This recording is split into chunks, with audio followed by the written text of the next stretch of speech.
नमस्कार शेतकरी मित्रांनो, सर्व सोयाबीन उत्पादक शेतकरी मित्रांसाठी मोठी बातमी। शेतकरी मित्रांनो, तुमच्यासाठी कृषी उत्पन्न बाजार समितीचे नवीन सोयाबीन बाजारभाव अपडेट झाले आहेत।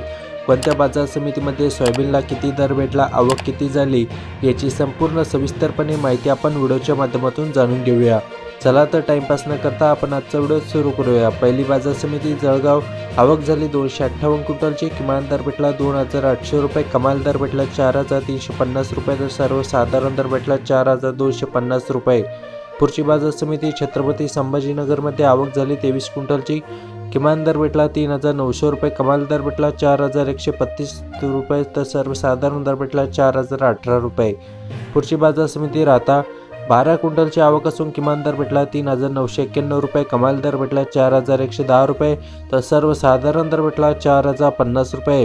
पुढची बाजार समिती अमरावती, आवक झाली 3894 क्विंटलची, किमान दर भेटला 3850 रुपये, कमाल दर भेटला 4100 रुपये, तर सर्वसाधारण दर भेटला 3975 रुपये। पुढची बाजार समिती नागपूर, आवक झाली 142 क्विंटलची, किमान दर भेटला 3800 रुपये, कमाल दर भेटला 4211 रुपये, तर सर्वसाधारण दर भेटला 4108 रुपये। यानंतरची बाजार समिती कोपरगाव, आवक झाली 123 क्विंटलची, किमान दर भेटला 3000 रुपये, कमाल दर भेटला 4250 रुपये, तर सर्वसाधारण दर भेटला 4150 रुपये। यानंतरची बाजार समिती चांदवड, आवक झाली 170 क्विंटलची, किमान दर भेटला 2000 रुपये, कमाल दर भेटला 3800 रुपये, तर सर्वसाधारण दर भेटला 3500 रुपये। शेतकरी मित्रांनो, हे होते कृषी उत्पन्न बाजार समितीचे नवीन सोयाबीन बाजारभाव अपडेट। जर व्हिडिओ आवडला असेल जवळील शेतकऱ्यांना नक्की शेअर करा। भेटूया एकदा पुन्हा नवीन माहितीसह। धन्यवाद।